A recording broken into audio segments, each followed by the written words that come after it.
Fortalece a fé, conhecer a Jesus, que nos fala através da palavra de Deus. Apresentamos Através da Bíblia, o programa que leva você ao estudo sistemático e detalhado do livro dos livros, a Palavra de Deus. Este projeto, que tem como objetivo estudar toda a Bíblia Sagrada em 5 anos, foi idealizado pelo Dr. J. Vernon McGee. Os estudos são produzidos, contextualizados e apresentados pelo pastor e professor Itamir Neves. Convidamos você, ouvinte, a acompanhar esta jornada através da Bíblia. Olá, amigo, estamos iniciando mais um programa da série Através da Bíblia. O Deus Santo, que ainda fala, usou homens santos, isso é, separados, para registrar a sua mensagem a todos nós. Tudo quanto Deus tinha a nos dizer, Ele disse por meio da Bíblia. Por isso é importante estudá-la. E sobre o estudo da Bíblia e a sua importância para a nossa vida cristã, recebemos um e-mail do Agmar, da cidade de Marianópolis, no estado do Tocantins.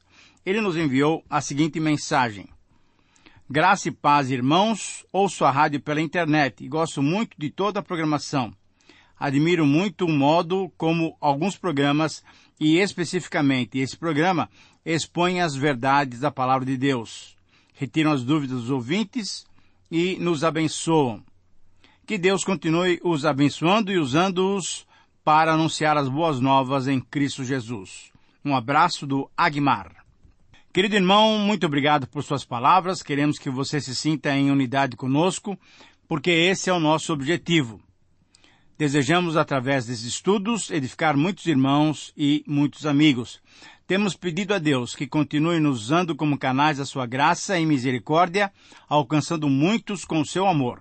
Agora eu quero convidar você e a todos que estão me ouvindo nesse momento para aquele momento sempre gratificante em nosso programa, quando nós buscamos a presença de Deus através de uma palavra de oração. Vamos orar. Junte-se a nós nessa oração, porque necessitamos da sua intercessão.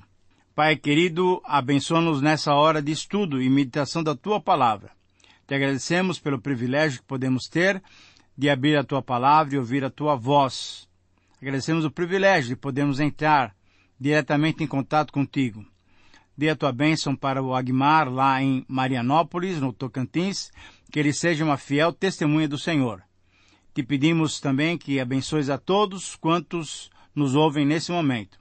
Te pedimos a iluminação do Teu Santo Espírito para entendermos a Tua Palavra, mas também te pedimos a capacitação do próprio Espírito para que possamos Te obedecer. Oramos com gratidão, sabendo que Tu nos ouves e respondes às nossas orações. Oramos em nome de Jesus. Amém. Fortalece a fé, conhecer nosso Deus.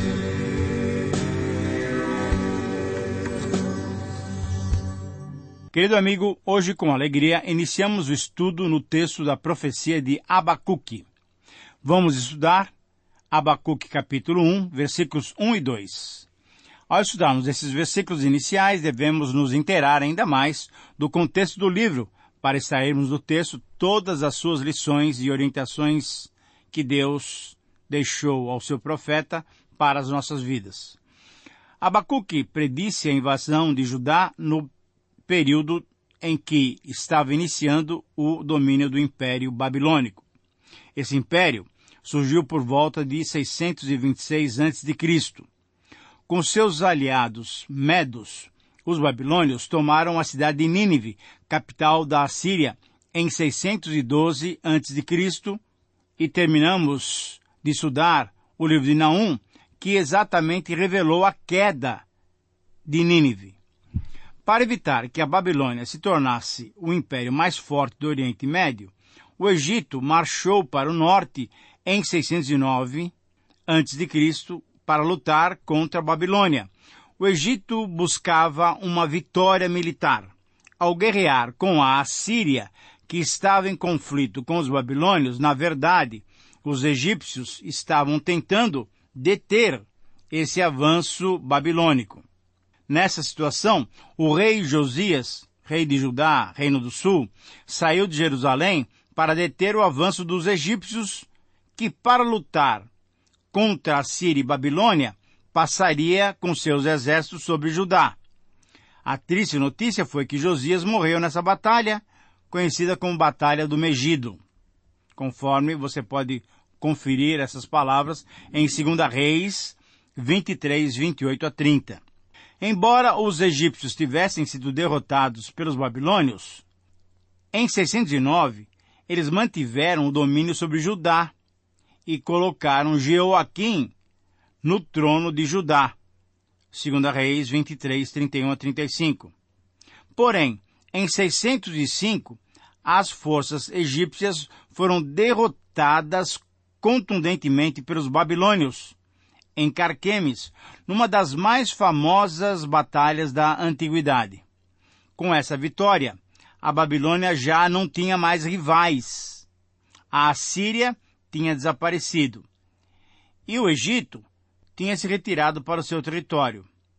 Foi depois desse combate que Nabucodonosor marchou para o sul e sitiou, cercou Judá e especificamente Jerusalém. Nessa época, provavelmente, nesse mesmo lugar, nesse mesmo ano de 605 a.C., os babilônios levaram Daniel e outros jovens para sua capital, conforme o segundo livro das Crônicas, no capítulo 36. Também é o próprio Daniel que relata essa sua ida para a Babilônia, no capítulo 1 de Daniel, versículos 1 a 7. Depois dessa invasão, a Babilônia invadiria Judá mais 2 vezes ainda. Em 597, quando levou o profeta Ezequiel para o exílio, e em 586, quando finalmente Jerusalém caiu e o templo foi destruído. Ora, diante desses fatos históricos, é que devemos então vislumbrar, datar e entender essa profecia e o ministério de Abacuque. Embora tenhamos outras opiniões sobre a data da profecia de Abacuque, por várias razões entendemos que podemos datar o seu ministério nos dias de Jeoaquim, que reinou em Judá de 609 a 597. Em primeiro lugar, notamos que as descrições oferecidas no livro são valiosas. Por exemplo, nós podemos mencionar capítulo 1, versículos 7 a 11, e depois capítulo 2, 5 a 19. Nós vamos estudar esses textos ainda. É claro que Abacuque já conhecia o poderio e o caráter do Império Babilônico, um dado que requer uma data, então, posterior ao ano 612 a.C., quando houve a queda de Nínive, e o ano 609, quando aconteceu a vitória babilônica em Ramate. Em segundo lugar, uma segunda razão para situarmos Abacuque nos dias de Jeoaquim é a gravidade do pecado do povo. Capítulo 1, versículos 2 a 4, nos mostram exatamente isso, pois aquela situação se encaixa melhor com aquele período. Enquanto Manassés inaugurou uma reforma ao final da sua vida, também conforme o segundo livro das Crônicas, capítulo 33, versículo 15, Jeoaquim foi conhecido por sua maldade e vida distante de Deus. 2 Reis, capítulo 23, 36 e 37, e Jeremias 22 também. E uma terceira razão é que Abacuque destaca que aqueles que ouviram sua mensagem viram a obra divina da invasão estrangeira, conforme o capítulo 1, versículo 6, como um juízo que se efetivava depois de décadas da morte de Manassés. Assim, como Nabucodonosor veio para Jerusalém, na verdade veio contra Jerusalém, pela primeira vez em 605 a.C., o profeta teria que ter pregado sua mensagem antes dessa data. Portanto, seu ministério pode ser datado, como dissemos anteriormente, entre 607 a 605. Ora, Querido amigo, conhecendo esses detalhes dos fatos históricos, esses detalhes facilitam a nossa compreensão e a sequência dos eventos para melhor entendermos o texto e conhecer, então, com aplicações práticas, a mensagem de Abacuque. O livro de Abacuque apresenta um diálogo entre o profeta e Deus. É através dessa conversa que surge a sua profunda e rica teologia. Abacuque se destaca como alguém que coloca Yahvé como o grande controlador. Yahvé está com absoluto controle dos destinos do seu povo e das outras nações em redor. Por quê? Porque Deus é soberano, Ele é santo. Portanto, é o juiz que julga a quebra das suas normas, da sua lei. Deus também julga a tirania e a violência das nações e as recompensa pelos seus maus feitos. O juízo divino corresponde ao pecado praticado pelo homem, como diz a lei de Italião: olho por olho, dente por dente. Isto é, o que se faz contra o outro é o que se sofrerá pela mão divina. O juízo sobre Judá, povo de Deus, se efetuaria através de uma invasão iminente. Abacuque então faz uma apresentação de Deus, mostrando que a justiça do Senhor seria feita em todas as circunstâncias. Abacuque tinha por finalidade fazer com que o povo desenvolvesse vidas que se caracterizassem pela fidelidade aos mandamentos divinos. Abacuque tinha por objetivo também que o povo voltasse a amar a lei, como tinha acontecido em gerações passadas. Querido amigo, quando olhamos para o livro de um modo geral, a mensagem de Abacuque era uma mensagem bem realista.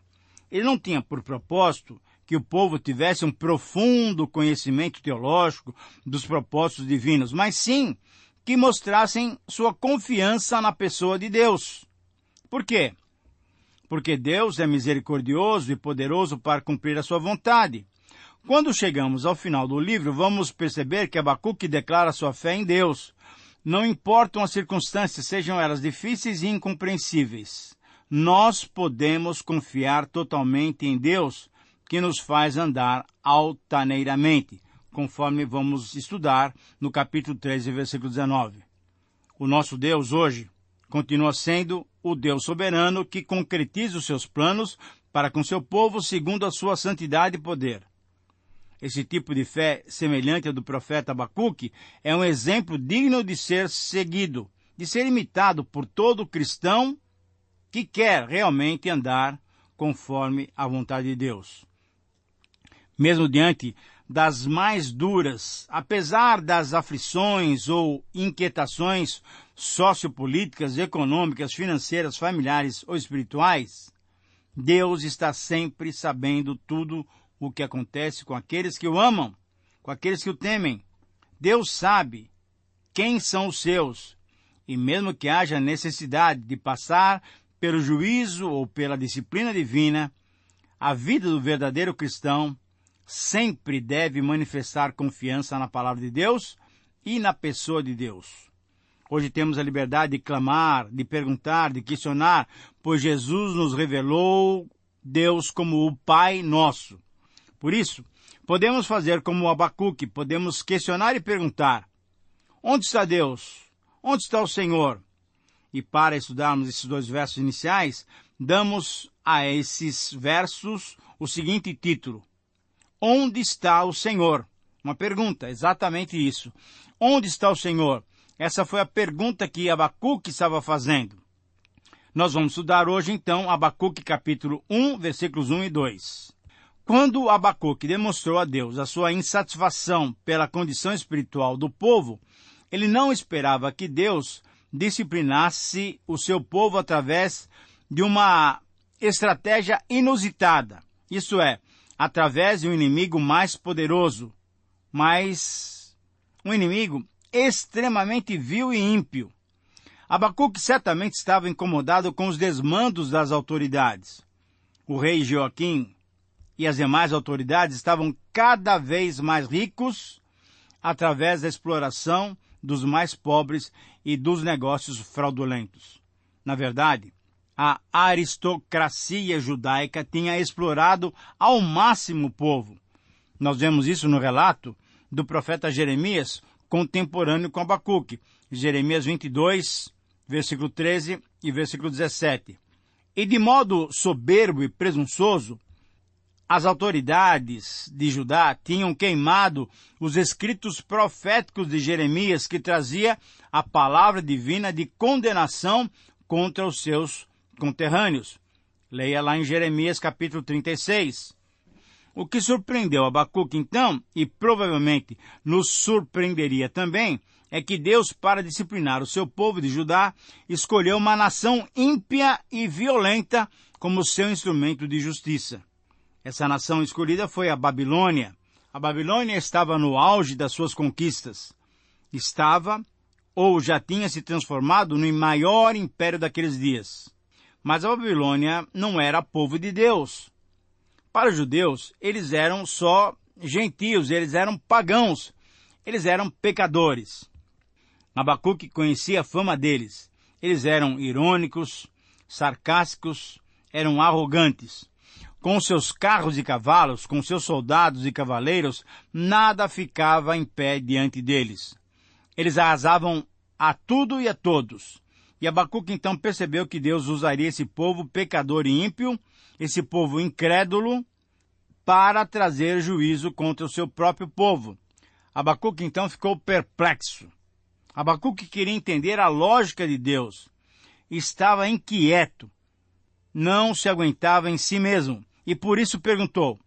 Por isso questionou a Deus. O que Abacuque fez é o mesmo que devemos fazer quando estamos perplexos. Quando não entendemos as situações ou as circunstâncias pelas quais passamos, podemos e devemos clamar a Deus pedindo-lhe que nos faça entender o seu modo de agir. Este é um recurso que temos para com Deus. Temos essa liberdade, pois através de Cristo podemos entrar com ousadia na presença de Deus, conforme o autor de Hebreus nos dá essa informação em Hebreus, capítulo 10, versículo 19 em diante. Portanto, diante dessas colocações, o princípio que extraímos desse texto se vê nessa frase. Todo cristão deve clamar pelo auxílio divino quando as situações parecem incompreensíveis. Eu repito, esse é o princípio então que extraímos de Abacuque capítulo 1, versículos 1 e 2. Todo cristão deve clamar pelo auxílio divino quando as situações parecem incompreensíveis.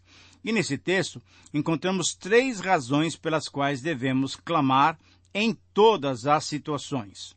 A primeira razão para clamarmos é porque Deus revela os seus infinitos planos a nós.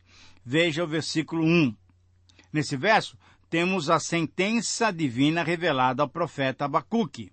Eu leio esse verso para você. Abacuque, capítulo 1, versículo 1. Sentença revelada ao profeta Abacuque. Como já se mencionou, a Bíblia não oferece dados concretos relativos à pessoa e ao ministério do profeta Abacuque. Ele deixou por escrito aquilo que tinha recebido diretamente de Deus.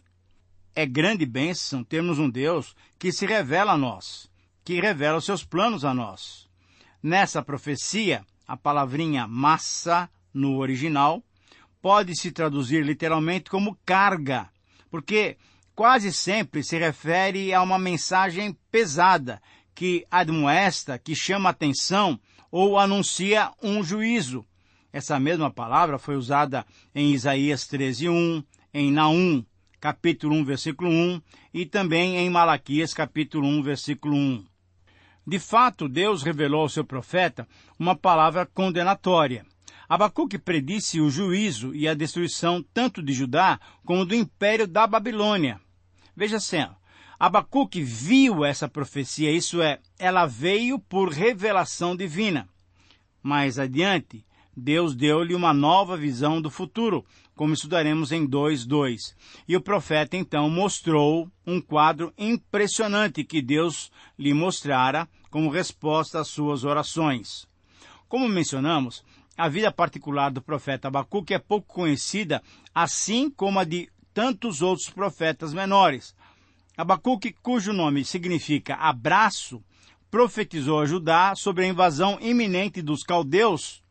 E o que se destaca nesse início de profecia é que, mesmo sendo alguém desconhecido para nós, para Deus ele era bem conhecido e foi escolhido para trazer essa revelação divina.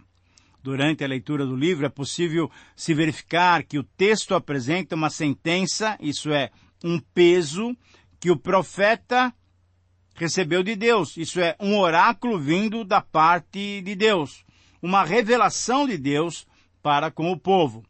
O peso do Senhor não são as perguntas do profeta, mas sim as respostas de Deus em relação às perguntas relativas a Judá e a Babilônia.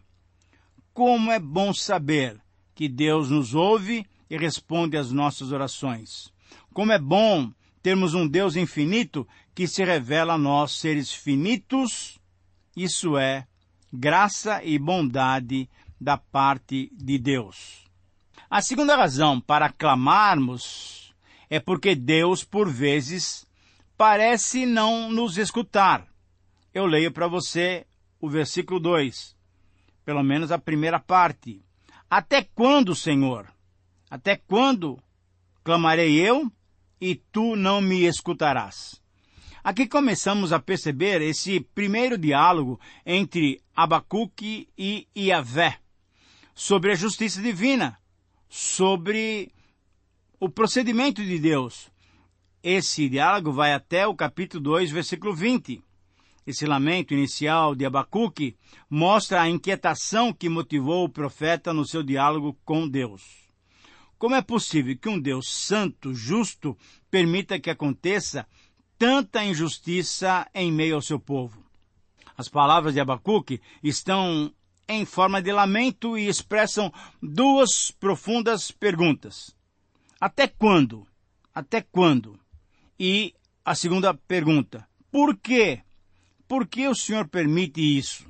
Essas perguntas dão a impressão de que ele já havia estado a orar diante de Deus por muito tempo, e a falta de resposta o deixou perplexo e frustrado. No passado, Deus havia respondido ao clamor do seu povo, por exemplo, em Êxodo capítulo 2, em Juízes capítulo 3, no Salmo 145.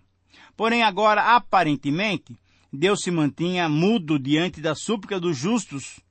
É assim que você se sente às vezes. Você ora, pede, clama, e parece que Deus está longe, não te escuta. Não fique desanimado. Todos nós, às vezes, temos esse sentimento. Abacuque também o teve. Então, nessas horas, podemos e devemos abrir o nosso coração e falarmos francamente e honestamente com Deus, pedindo-lhe então o quê? Que nos faça entender o seu querer para as nossas vidas, o seu querer para aquela determinada circunstância que estamos passando. Lembre-se, o nosso Deus é o Pai nosso. Então, a terceira razão para clamarmos é porque Deus, por vezes, parece estar indiferente.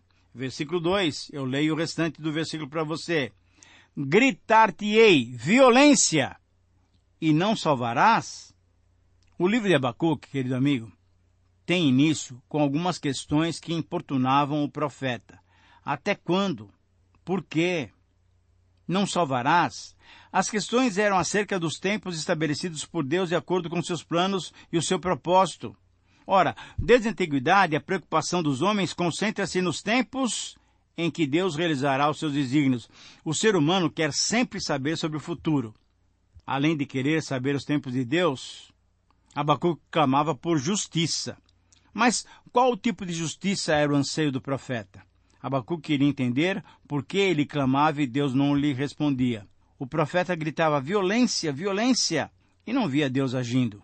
Embora gritasse violência e clamasse por auxílio, Abacuque não conseguia ver o auxílio de Deus. Mas por que ele não conseguia ver esse auxílio de Deus? Porque ele estava focado somente nas questões humanas. Abacuque estava clamando a Deus por causa das injustiças sociais, porque ele via a opressão dos fortes sobre os fracos.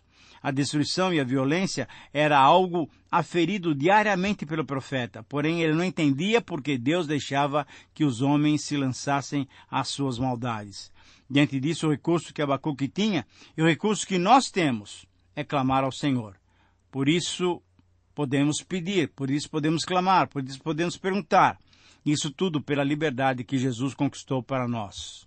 Querido amigo, ao concluirmos então essa primeira reflexão no texto de Abacuque, lembremos que todo cristão deve clamar pelo auxílio divino, até quando as situações parecem incompreensíveis. Que o Senhor te abençoe, te faça perseverar e ter confiança de que tudo está sob o seu controle. Um grande abraço e até o próximo programa. Terminamos mais uma apresentação do programa Através da Bíblia.